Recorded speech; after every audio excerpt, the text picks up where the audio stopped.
fifaliana ny fo afaka mihaona finaritra aminao indray a ary anohy ny di ho an'ny kanana izay loha hevitra irahantsika manomboka izao fizarana faharoana io izany hoe efa nisy savaranonandro izay niarahantsika tamin'ny pasteur Andriamparatiana Fanera mbola voninahitra izy hiaraka mandeha amintsika hikaroka an'ireo fitahiana izay raketin'ny soratra masina ho antsika tsiraray avy dia raisinao fifaliana mandray anao indray tao anatin'ny fandaharana pasteur tonga soa tompoko.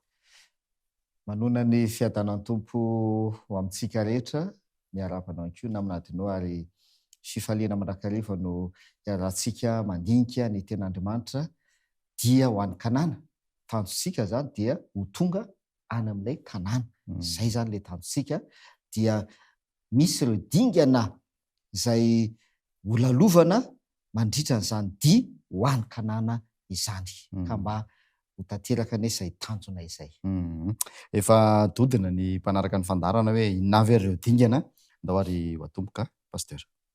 Eny azy raha somary verenantsika kely zany ny tamin'ny fizarana voalohany izay fampidirana moa zany no natao dia nijerentsika ny tezavatra nisy tany am-piandohana mihitsy tany Edena zany satria tany no nanamboatra toerana Andriamanitra dia namponenany tao ny olombelona tao amin'io toerana io zay paradisa tany zay moa zany fomba hoe mahazatra hoe ilazana azy hoe paradisa teto an-tany zany hoe sa Edena izany misy azonaina tao anatin'izany sisy kanefa niala nesorina noroaina niala tao amin'io toerana io ny olombelona dia ny zavatra efa fantatsika fa tsy tafaverina tao tsony ny olombelona tsy tafaverina tao amin'io toerana io tsony izy kanefa Andriamanitra zany no ny fitiavana dia efa manamboatra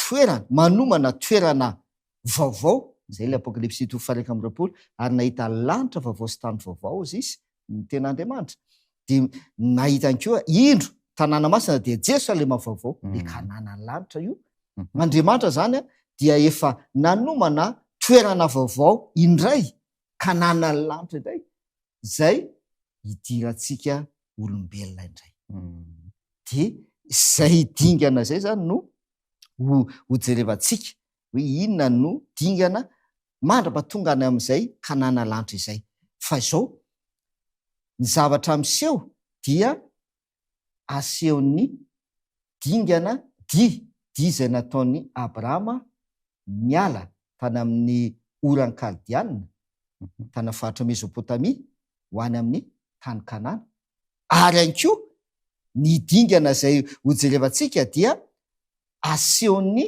di izay nataon'ny zanak'Israely miala avy tao Egipta ho any amin'ny tany Kanana dia ireo zavatra ireo di anankiroa ireo zany no ampiantsika indray amintsika ankehitriny dia dingana zay ataontsika miala eto amin'ny zao tontolo zao ty tany ity ho any amin'ny kanana lanitra ohatran'izay zany namanadinao le fomba hitondrantsika ny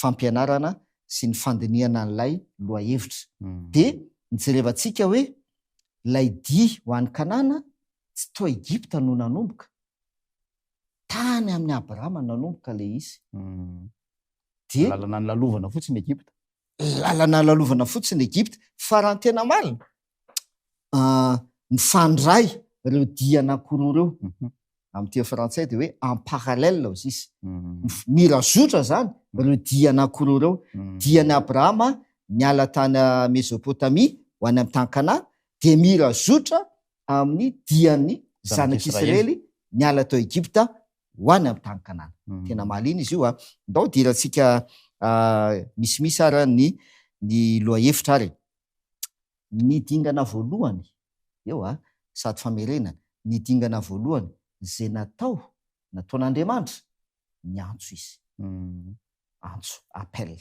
sady zay dia ny antso izy zay ny dingana nataony tany Edena voalohany indrindra natombony tany Edena zay dingana zay ny antso any Adama izy ao amin'ny Genesis 3:9 aiza moa ianao asiny 2:7 aiza moa ianao de naverin'Andriamanitra indray zay tamin'ny Abrahama. Sady zay niantso any Abrahama Andriamanitra. De niaraka tamin'izay antso zay a namanadinao de nametraka fantanintsika hoe iza lay antsoin'Andriamanitra ho any amin'ny tany Kanana. Zay le fantaniana. Iza? Azadiny fa tamin'ny andron'ny Abrahama efa maro ny mponina tamin'izany fotoana zany. Ary azadiny ny fianakaviany tao, ary azadiny fa taranaka Sema i Abrahama. Zay taranaka voafidin'Andriamanitra. Nofidian'Andriamanitra manokana ny Iseme tamin'ny zanaky Noa 3 mirahalahy. De Isema no nofidian'Andriamanitra manokana. Dia taranaka Sema i Abrahama. Zany hoe tsy Abrahama re zany no olona ny olona zay nanompo an'Andriamanitra tamin'izany fotoana zany avy amin'ny taranaka Sema, fa nisy maro tao. Fa i Abrahama no natsoin'Andriamanitra manokana, nofidian'Andriamanitra manokana. Zavatra tsara fantatra zay. Fa ny zavatra misy de zao, misy heviny kely le hoe i Abrahama no natsoin'Andriamanitra. Ny anaran'ny Abrahama. Ny anaran'ny Abrahama le hoe Abrahama dikany ami de Dieu ny dikany. Sakaizan'Andriamanitra. Sakizay ny dikany le hoe Abrahama ami de Dieu. Mahazatra antsika moa zany a, indrindra ho antsika kristiana de hoe rain'ny mino izy tsika. Zay ny antsonan'ny Abrahama hoe rain'ny mino. Fa misy idirantsika zay rehefa aoriana kely eo. Fa aika zany a, tsy tonga ho azy no nifidianan'Andriamanitra ny Abrahama, fa le anarany mihitsy hoe ami de Dieu. De eo zany no apetratsika ty dingana faharoa ty, identité. Le identité any Abrahama zany no nahatonga azy natsoin'Andriamanitra ho any amin'ny tany Kanana. Ami de Dieu. Sakaizan'Andriamanitra. De ndao tsika mamaky ten'Andriamanitra namanadinao ary. Hoe inona no mba ifandraisan'izany amin'izao andro ianantsika zao, satria tsika koa zany zao dia eo an-dalana ho any amin'ny Kanana ny lanitra. Sady zay. De inona mba ifandraisan'izany amintsika ary? Ao Jaona 5:10 ndao vakitsika. Ny 5:10. Jaona 5:10 ka ny 5:10. Zao ny vaky ny teny. Tsy ataoko hoe mpanompo intsony ianareo, fa ny mpanompo tsy mahalala zay ataon'ny tompony. Fa efa nataoko hoe sakaiza ianareo satria zay trareko tamin'ny raiko no nambarako taminareo. Teny Jesosy io. De mazava be ihany koa teny Jesosy. Identité atsika. Tsy ataoko hoe mpanompo intsony ianareo izy Jesosy, fa ny mpanompo tsy malala zay ataon'ny tompony. Fefa nataoko hoe sakaiza ianareo. Sady zay? Efa nataoko hoe sakaiza ianareo. Zay zany identité atsika tompo. Abraham. Aike zany Abrahama koa tsika. Sakaizan'ny Jesosy. Efa nataoko hoe sakaiza ianareo hozy Jesosy. Ami de Jésus. Zay zany tsika. Zay ny identité atsika. Ami de Jésus. Raha i Abrahama, dikany hoe Abrahama ami de Dieu. Tsika kosa zany ny identité atsika. Ami de Jésus. Sakaizan'i Jesosy. De noho izay identité atsika zay no mahatonga atsika atsoin'Andriamanitra hanao an'le dia ho any amin'ny Kanana. Zay zany zavatra mipetraka voalohany, ny identité. De andao dirantsika kely zay, satria ozy izy araka ny teneko teo naminadinao hoe efa tsy Abrahama rerany no nivavaka tamin'Andriamanitra tamin'izany, fa reo taranaka Sema zay velona tamin'izany niaraka taminy de mivavaka tamin'Andriamanitra ihany koa. Fa misy an'ity ten'Andriamanitra ty amin'ny Jaona 5:10 any de ny 5:11. Jaona 5:11 ka ny 5:11. Zao ny vaky ny teny. Tsy ianareo no nifidy ahy fa izaho no nifidy anareo, ka nanendry anareo mba handeha sy hamoha ary mba haretany vokatrareo. mba homeny ray anareo zay rehetra angatahanareo amin'ny anarako na inona na inona. Volasana eo hoe tsy anareo no nifidy ahy ho Jesosy fa izaho no nifidy anareo. Izaho izy Jesosy no nifidy anareo. Andriamanitra zany no nifidy atsika. Andriamanitra no niantso atsika ihany koa. Maro ny olona zay misy amin'izao fotoana izao tahaka ny tamin'ny andron'ny Abrahama, fa Andriamanitra dia nifidy atsika manokana. Ami de Dieu, sakaizan'Andriamanitra, sakaizan'i Jesosy. Zay le izy namana dinao zay le identité zay. Fampitsika izy amin'ny toko 4:4, ahoana ny ilazany Jesosy indray? Jaona toko 4:4. Ny 5:5. Zao no vaky ny teny: raha tia ahy ianareo dia hitandrina ny didiko. Zay. Le fifidianana zay nataon'i Jesosy zany tsy hoe fanavahana hoe de avahan'i Jesosy mihitsy ve reto olona reto ihany sisisa, fa aika misy antony le izy. Dia io Jaona toko 4:5. Raha tia ahy ianareo dia hitandrina ny didiko. Satria zavatra nisy tamin'ny andron'ny Abrahama, eto amin'izay jerevantsika zavatra misy na ny contexte izy tsika. Le toerana nisy an'i Abrahama dia tany amin'ny faritra Mesopotamia, any amin'ilay oran'ny Kaldiana, zay faritra faritanin'ny Babilôna. Efa hentsika zany anarana zany. Babilôna, antany amin'ny faritra Babilôna no nipetrahan'ny Abrahama sy ny fianakaviany. Inona zavatra niainan'ny zareo tany? De mazava ho azy fa ny tao Babilôna dia tsy mivavaka tamin'Andriamanitra aloha voalohany indrindra, fa nanompo sampy ary nanana andriamanitra maro, mivavaka tamin'andriamanitra maro ny Babilôniana.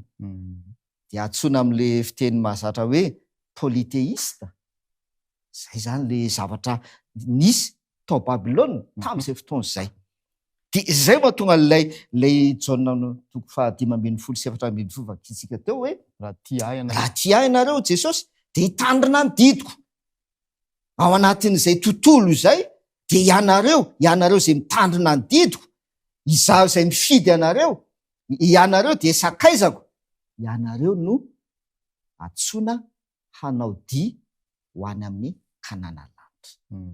Dia mafisin'ity toko 9 izy namana dinao ao amin'ny Jaona toko 7:10. Jaona toko 7:10 dia ny 4:4 ka hatramin'ny 5:4. Jaona toko 7:10, ny 4:4 hatramin'ny 5:4. Jaona toko 7:10, ny 4:4 hatramin'ny 5:4. Efa nomeko azy ny teninao ary alan'izao tontolo izao izy, satria tsy naman'izao tontolo izao. Tahaka tsy naman'izao tontolo izao. Za tsy mangataka aminao mba hampiala azy amin'izao tontolo izao, fa ny mba hiaro azy amin'ny ratsy. Tsy naman'izao tontolo izao izy, tahaka tsy naman'izao tontolo izao. Zay le identité zay. Azonao tsara? Zay le identité. Mafisin'i Jesosy le izy. Tsy naman'izao tontolo izao izy. Tahakay tsy naman'izao tontolo izao. Izao izy mangataka aminao tsy hampiala azy amin'izao tontolo izao. Mario tsara, tsy hampiala azy amin'izao tontolo izao, fa mba hiaro azy amin'ny ratsy. Kanefa ny identitéany tsy naman'izao tontolo izao izy. Tsy miala amin'izao tontolo izao izy, fa tsy naman'izao tontolo izao. Ohatrany hafafana izy. Tsy miala amin'izao tontolo izao izy, fa tsy naman'izao tontolo izao. Kanefa ny baiko voalohany zay nataon'Andriamanitra tamin'ny Abrahama, verintsika any amin'le Genesis 2:10 voalohany. Inona baiko voalohany zay nomen'Andriamanitra any Abrahama? Genesis 2:10, ny voalohany. Ary hoy Jehovah tamin'ny Abrahama: mandehana miala amin'ny taninao sy ny havanao ary ny tranony rainao akany amin'ny tany izay asehoko anao. Zay ny baiko voalohany zay nataon'Andriamanitra ny Abrahama dia miala, mandehana miala amin'le toerana, miala tao Babilôna zany, miala amin'ny taninao zay nipetrahany, ny havanao, ny trano rainao, miala ao Babilôna. Zay zany le teny voalohany. Jesosy anefa aty amin'ny testamenta vaovao zay am'izao andrenantsika zao ihany koa no miatra le teny Jesosy. Tsy mangataka aminao azy izy mba mpiala azy amin'izao tontolo izao, fa mba hiaro azy amin'ny ratsy, kanefa tsy naman'izao tontolo izao izy. Eo zany no jerevantsika zany dingana namana dino, dingana manaraka zany amin'ity di ho an'ny Kanana ity, dia ilay ten'Andriamanitra tamin'ny Abrahama hoe mandehana miala. Miala. Misy zavatra hialana. Tamin'ny Abrahama dia miala. Le toerana mihitsy ny ialana. Le toerana mihitsy ny ialana. Tena niala arabaky teny izy. Kanefa misy heviny koa le izy, satria fanompo-tsampy ny tao no ny ainany tao, ny aina mitonona tao. Fanompo-tsampy dia natsona izy hiala tao anatin'izay fanompo-tsampy izay. Sady niala arabaky teny no niala ara-panahy ihany koa. Zay le tamin'ny andron'ny Abrahama. De tsika koa zany zao amin'ny di ho an'ny Kananan'ny lanitra, mila miala tsika. Fa le miala, hoy Jesosy, tsy miala amin'izao tontolo izao.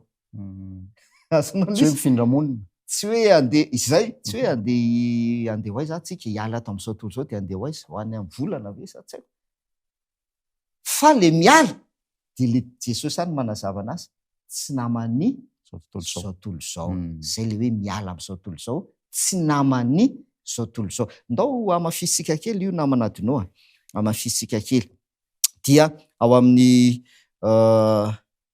Jaona voalohany toko faharoa no jerevantsika. Jaona voalohany toko faharoa ny 15:10 sy 4:10.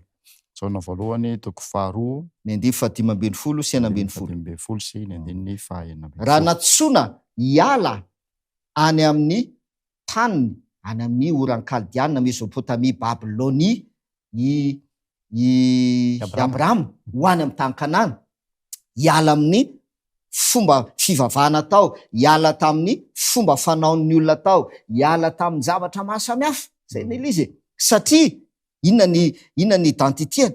Ami de Dieu izy, satria ami de Dieu izy. Tsy namany zao tontolo zao izy fa sakaizan'Andriamanitra. Dia natsoan'Andriamanitra izy hiala tao amin'le tontolo ho any amin'ny tany Kanana. De tsika koa amin'izao andrenantsika zao atsoan'Andriamanitra hiala ho any amin'ny tany Kanana. Hiala dia andeha ho any amin'ny tany Kanana. Hiala, tsy hiala amin'izao tontolo izao nefa, satria izay le vavaka nataon'i Jesosy, tsy hiala amin'izao tontolo izao, tsy hiala eto amin'izao tontolo izao, fa ho arovana amin'ny ratsy. Ho arovana amin'ny ratsy, fa le identité tsy naman'izao tontolo izao. Satria sakaizan'i Jesosy, zay le identité, tsy ataoko hoe mpanompontsoa nareo fa sakaiza. Satria tsika sakaizan'i Jesosy dia tahaka an'i Jesosy, tsy naman'izao tontolo izao, dia milaza koa izy hoe ary tsy naman'izao tontolo izao koa ianareo. Ahoana ary le hoe miala ary? Satria izay zany nidingana voalohany ry havana malala amin'ity di ho an'ny Kanana ity, mila miala. Jaona voalohany ary toko faharoa 15:10 sy 4:10. Jaona voalohany toko faharoa ny 15:10 sy ny 4:11. Aza ty izao tontolo izao, na zay zavatra eo amin'izao tontolo izao. Raha misy olona ty izao tontolo izao dia tsy ao anatiny ny fitiavana ny ray. Fa ny zavatra rehetra eo amin'izao tontolo izao dia ny filan'ny nofo sy ny filan'ny maso ary ny rehaka momba izao fiainana izao dia tsy avy amin'ny ray fa avy amin'izao tontolo izao ihany. Zay. Io le hoe miala. Aza ty. Zay ke le hoe miala. Tsy hoe miala amin'ny findramona araka le tenenao tao. Andao tsika sakaizan'i Jesosy rehetrarehetra. Ami de Dieu, andao tsika sakaizan'Andriamanitra rehetra araka n'le ten'Andriamanitra dia mandehana miala amin'ny taninao, miala amin'ny havanao, hialana ny havana sy sisa, fa andao tsika hitoka-monina. Tsy izay ke le hoe miala. Ary mazava le vavaka nataon'i Jesosy, izao mangataka aminao tsy hampiala azy eto amin'izao tontolo izao. Fa le hoe mila miala tsika dia io aza manino izy? Ty, zay aloha voalohany. Aza tia tia izao tontolo izao. Zany hoe miala amin'ny fitiavana ny zao tontolo izao. Zay le ialana. Miala amin'ny fitiavana zao tontolo izao. Raha misy ozy izy tia an'izao tontolo izao, dia tsy ao anatiny ny fitiavana an'izy. Fitiavana an'Andriamanitra. Zay ny izy. Na zany ianao tia an'Andriamanitra, dia miala amin'ny fitiavana an'izao tontolo izao, na ianao tia an'izao tontolo izao, dia tsy manana ny fitiavana an'Andriamanitra. Zay le tian'Andriamanitra tamin'ny Abrahama hoe mandehana ianao miala amin'ny taninao, ny havanao, ny trano ny rainao. Ny zavatra ialana. Ampitsika izy io amin'ny Romanina 12:2 na manadino. Romanina 12:2. Romanina 12:2 ka ny 2. Zao no vaky ny teny. Romanina 12:2. Ary aza manaraka ny fanaon'izao tontolo izao, fa miova amin'ny fanavaozana ny saina, hamantaranareo ny sitrapon'Andriamanitra, dia izay tsara sady ankasitrahana no marina. Zay. Aza manaraka ny fanaony zao tontolo izao. Zay le antson'Andriamanitra tamin'ny Abrahama. Zay ny dingana izay tian'Andriamanitra ataony Abrahama. Miala eo amin'ny toerana io, eo amin'ny taniny eo, miala. Aza manaraka ny fanaon'izao tontolo izao. Ny fampiarana an'ilay zany amin'izao andrainantsika izao, dia le hoe miala amin'izao tontolo izao. Dia le miala amin'izao tontolo izao izy tsy hoe miala amin'ny tokamonina, fa aza tia an'izao tontolo izao, miala amin'ny fitiavana izao tontolo izao, dia ny faharoa aza manaraka ny fanaon'izao tontolo izao. Ao amin'ity teny ombonana dia izao ny ilazany io Romanina 12:2 io, ao amin'ity teny ombonana, DM zany. Mahafinaritra be ny ilazany azy. Romanina 12:2 andininy faharoa. Andininy faharoa. Tika teny ombonana eto Madagasikara no makitsika azy. Zao no vaky ny teny. Aza miray lasitra amin'izao tontolo izao, fa meteza hovan'Andriamanitra ka hiavao saina tanteraka, mba aizanareo mamantatra ny sitrapon'Andriamanitra, dia izay tsara sy ankasitrahany ary lavorary. Zay. Zavatra anankiroa raisika ao. Aza miray lasitra amin'ny zao tontolo izao. Tena mahafinaritra ny ilazan'ny DM anazy. Aza miray lasitra amin'izao tontolo izao. Zany hoe misy lasitra zany zao tontolo izao. Lasitra. Molina moa filazantsika anazy. Dia ianao tsy miditra ao anatin'ilay molina, tsy miditra ao anatin'ilay lasitra ianao, dia lasa mahazo forme an'ilay lasitra. Zay mantsy izy. Zay zavatra atao anaty lasitra dia lasa mahazo endrika an'ilay lasitra. Sady zay? Dia aza miray lasitra amin'izao tontolo izao izy. Fa meteza hovan'Andriamanitra ka hiavao ny saina mba aizanareo mamantatra ny sitrapon'Andriamanitra. Any amin'ny dika teny mazatra dia hoe miova amin'ny fanavaozana saina, hamantaranareo ny sitrapon'Andriamanitra. Ny zavatra amin'izao mantsy dia izao tamin'ny andron'ny Abrahama, dia izay koa no dingana izay ataontsika. Le tao amin'ny toerana nisy anazy, tao amin'ny Mesopotamia, tany faritry Babilôna, dia nisy natao hoe confusion.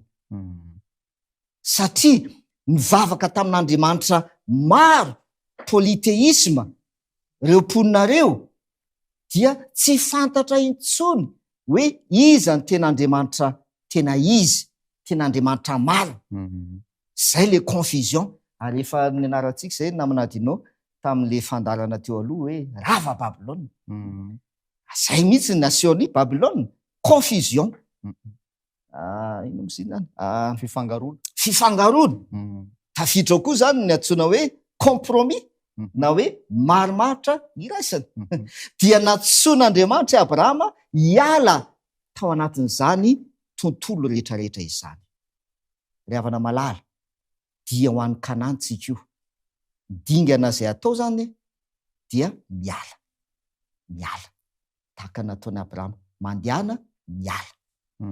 Misy zavatra ialana. Dia ilay zavatra ialana, raha ny tena marina, ny fitiavana an'izao tontolo izao. Tsy naman'izao tontolo izao tsika. Tsy hoe miala eto amin'ity tany ity, fa miala amin'ny fitiavana an'izao tontolo izao. Zay, dia miala amin'ny fanaon'izao tontolo izao. fanarana n'izao tontolo izao dia ozy izy ny dia aza miray lasitra amin'izao tontolo izao mba hamantarana ny sitrapon'Andriamanitra mialo anatin'ilay confusion le fisavorovoroana satria ao anatin'ny fisavorovoroana tsy fantatra otsony ny tena marina dia mila mialo anatin'izay confusion izay tsika mila mialo anatin'ilay marimaritra iraisana na compromis ara-panahy io sy ara-pivavahana zay zany zavatra dingana izay ataontsika raha ho any amin'ny kananany lanitra isika mialo anatin'izay marimaritra iraisana zay ka afantatra ny sitrapon'Andriamanitra inona ny sitrapon'Andriamanitra ile natombontsika tany amin'le Jaona natombo 7:10 raha tia ianareo dia tandrina ny ditiko zay ny sitrapon'Andriamanitra raha tia ianareo tandrina ny ditiko dia tsika zany zao raha mizotra ho any amin'ny kananany lanitra tsika dia mila mialo anatin'izay tontolo zay misy marimaritra iraisana sy misy confusion zay confusion amin'izao tontolo izao fifangaroana amin'izao tontolo izao firaisana lasitra amin'izao tontolo izao dia lasa tsy fantatra ao intsony ny sitrapon'Andriamanitra ary tsy mipetraka intsony ihany koa ny identité le identité iny raha efa nahitan'ny akademia dika teny izy fihizina no ilazany azy zay zany somary ohatrany satsaotra le izy amin'ny teny gasy fa amin'ny teny frantsay moa zany tena mazava tsara hoe identité anao mila mipetraka tsara ny identité anao ary mila miala zay zany ny tena afatra atao omenantsika amin'ity fizarana faharoa amin'ilay dingana ho any amin'ny kanana lanitra dia ho any kanana mizotra eo ho any amin'ny kanana tsika zao mipaikon'Andriamanitra mandehana miala zay le izy satry foana mbola hoeto saingy ny fotoana manapetra dia inoko fa manokatra ny fahalianantsika mbola anohy miara-mianatra ny ten'Andriamanitra zany fanazavana nentin'ny paster le Paratina Faneraha izany atao entina mbavaka indray ary izay dingana ataontsika hoe voalohany angamba no azo lazana azy satria tamin'ny farantsika mbola nanao savaranonando dingana voalohany amin'ilay dia ho an'ny kanana inare le mialohan'ny vavaka na aminadinao dia misy toko sy andeniny ray ovakitsika toko sy andeniny ray ihany Lioka 5:2-3 Lioka 5:2 inona kay zany ny tena tian'Andriamanitra ho ataontsika raha miteny amintsika izy hoe mandehana miala misy zavatra ialana tsy maintsy tahaka nataony Abrahama miala tany amin'ny oran'ny Kaldiana tany amin'ny taniny sy ny tontolo izay nisy miainany miala tany izy dia nandeha ho any amin'ny tany Kanana tsika indray amin'izao andro ankehitriny ainatsika izao inona no tian'Andriamanitra asian'Andriamanitra koa tsika hiala fa inona no tian'Andriamanitra ho tanterahantsika Lioka 5:2 io no mamaly azy Lioka 5:2 tsy avy antso ny marina aho fa ny mpanota mba hibebaka zay aike ny tena tian'Andriamanitra ataontsika hibebaka fibebahana zay tikany hoe miala zay nitikany hoe miala zay zany ao ambadika le hoe miala mibebaka ny ao ambadika an'lisy mibeba